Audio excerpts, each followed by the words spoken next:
ननद ने छीना भाभी का चैन। मम्मी मैं शादी करूंगा तो सिर्फ श्वेता के साथ। पापा मम्मी सोचो तो जरा, जिसने अभी से भैया को हमारे खिलाफ कर दिया, शादी के बाद न जाने क्या करेगी। खिलाफ कर दिया का क्या मतलब है? मैंने सिर्फ उससे शादी करने के लिए बोला है, घर छोड़कर जाने के लिए नहीं। तुम दोनों अपनी पंचायत बंद करो। देखो आदित्य, हमें वैसे तो कोई दिक्कत नहीं है, पर तुम्हारी शादी रिया की शादी के बाद ही होगी। घर वालों के फैसले से खुश आदित्य सारी बात जाकर श्वेता को बताता है, जिस पर श्वेता भी अपनी मंजूरी दे देती है। इसी तरह 1 साल बीत जाता है, जिसमें रिया की शादी आयुष के साथ होती है।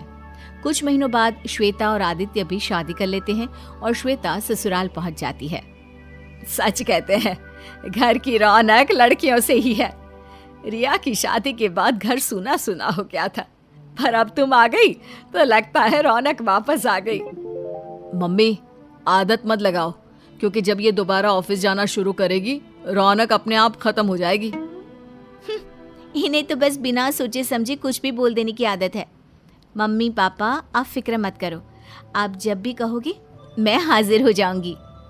थोड़ा मेरे बुलाने पर भी आ जाना, या सारा प्यार मम्मी के लिए ही है, पापा के लिए कुछ भी नहीं।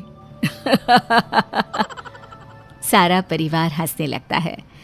इसी हंसी खुशी में दिन बीतने लगते हैं, जिसमें धीरे धीरे कुछ बातें श्वेता ससुराल वालों से, कुछ नए तौर तरीके ससुराल वाले बहू से सीखने लगते हैं, जिससे उनके बीच एक दूसरे की सोच को लेकर इज्जत और समझ बढ़ती है। समय बीतता है। एक शाम परिवार साथ बैठकर बातें कर रहा होता है, तभी घर की घंटी बजती है। दरवाजा खोलने पर रिया और आयुष को सामने खड़ा देख सब हैरान हो जाते हैं। रिया, जमाई जी, आप दोनों रात के इस समय यहाँ कैसे? सब ठीक तो है ना? अरे इन्हें शांति से बैठने तो दो, आते ही सवालों की बारिश शुरू कर दी। वो घर में दोनों भाइयों के बीच लड़ाई हो गई। पापा जी ने भैया का साथ देकर आयुष को भला बुरा बोल दिया और ये गुस्से में घर छोड़कर निकल आए। कहाँ जाए कहाँ नहीं कुछ समझ में नहीं आ रहा था, इसलिए मैं इन्हें यहाँ ले आई।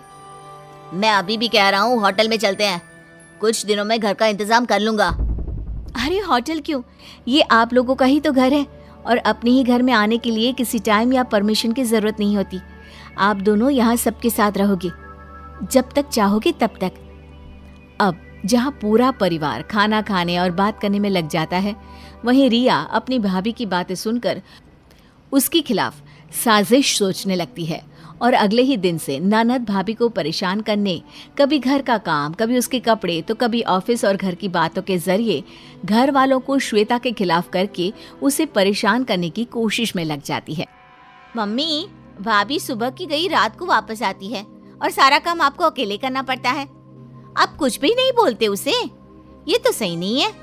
आपको उन पर कुछ तो सख्ती रखनी चाहिए। तेरी भाभी बहुत समझदार है, वह घर और ऑफिस अच्छे से संभालती है। हमें अपनी बहू से कोई शिकायत नहीं, और अगर तुझे मेरे अकेले काम करने से दिक्कत है तो तू भी तो घर में खाली बैठी रहती है, काम में माँ का हाथ बटा ही सकती है। हाँ, घर आई बेटी को ताने सुना सकती हो, पर बहू को एक शब्द नहीं बोलोगी। भाभी आप सबको अपनी उंगलियों पर नचा रही है, तभी तो ये जींस और शॉर्ट ड्रेस पहनकर बाहर जाती है और देर रात को वापस आती है, फिर भी कोई उन्हें कुछ नहीं बोलेगा। बेटा तो पहले डिसाइड कर ले कि तुझे उसके घर में काम नहीं करने, ऑफिस जाने या मॉडर्न कपड़े पहनने से आखिर दिक्कत किस चीज से है।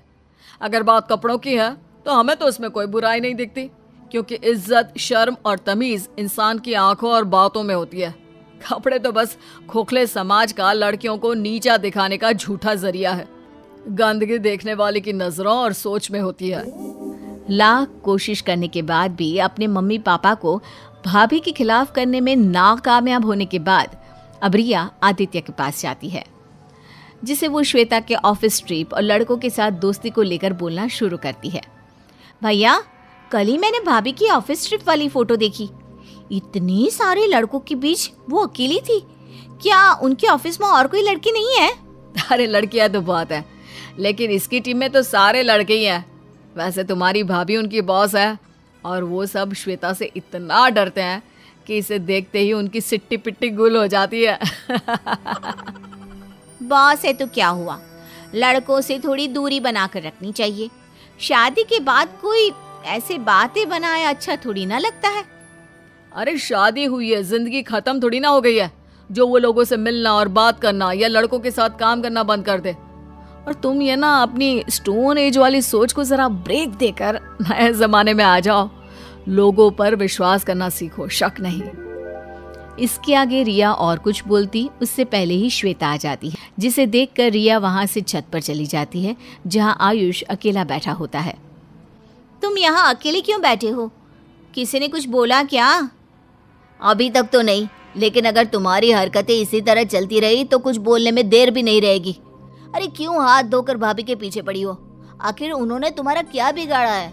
वो हम दोनों की इतनी फिक्र और इज्जत करती है और तुम उनकी लाइफ खराब करने की कोशिश करती रहती हो। अच्छा, तब तुम भी भाभी पुराण गाने लगे। सुनो, कोई प्यार व्यार नहीं है, सब नाटक है जिससे पूरा घर उनके इशारों पर नाचे और वो अपनी मन मर्जी का काम करती रहे। उनकी इसी अच्छी बहू वाले नाटक की वजह से अब घर में कोई भी मुझे पसंद नहीं करता और पूरा समय श्वेता श्वेता करते रहते हैं। रिया और आयुष की ये बातें चल रही होती है, जिन्हें जीने पर खड़ी श्वेता सुन लेती है और सीधा आदित्य के पास जाती है जो सास ससुर के साथ बैठा होता है। आपने मुझे बताया क्यों नहीं कि रिया मुझे पसंद नहीं करती? उसे लगता है कि मैं अच्छा बनने का नाटक कर रही हूँ जिससे घर में उसकी जगह ले पाऊँ। मैंने तो कभी ऐसा सोचा भी नहीं और वो इस बात पर मुझसे नफरत करती है। ससुर अपनी बेटी और दामाद को भी वहां बुलाते हैं। अब सारे घर वाले एक जगह इकट्ठा हो जाते हैं। अब सास, ससुर और आदित्य मिलकर रिया को समझाने लगते हैं। तुम्हें ऐसा कैसे लग सकता है कि हम तुम्हें पसंद नहीं करते या श्वेता तुम्हारी जगह लेना चाहती है? बेटी, वो तो हम सबके बीच अपनी जगह बनाना चाहती है, किसी की जगह छीनना नहीं। हमारे लिए तुम दोनों एक बराबर हो, किसी एक की वजह से दूसरे की अहमियत कम नहीं होती। रिया, शादी के बाद मैंने बहुत सुना था कि रिया थी तो घर में रौनक थी। मैं तो घर में सबको खुश रखने की कोशिश करती हूँ। अगर इससे तुम्हें ऐसा लगा कि मैं तुम्हारी पहचान छीन रही हूँ तो आई एम रियली सॉरी। मेरा ऐसा कोई इरादा ना था, ना कभी होगा। माँ भाभी के साथ बाकी घर वालों की बातें सुन रिया को अपनी गलती का एहसास होता है और वो भी श्वेता से माफ़ी मांगती है, जिसके अगले ही दिन आयुष और रिया दूसरे घर में शिफ्ट हो जाते हैं और सब पहले की तरह खुशी खुशी रहने लगते हैं।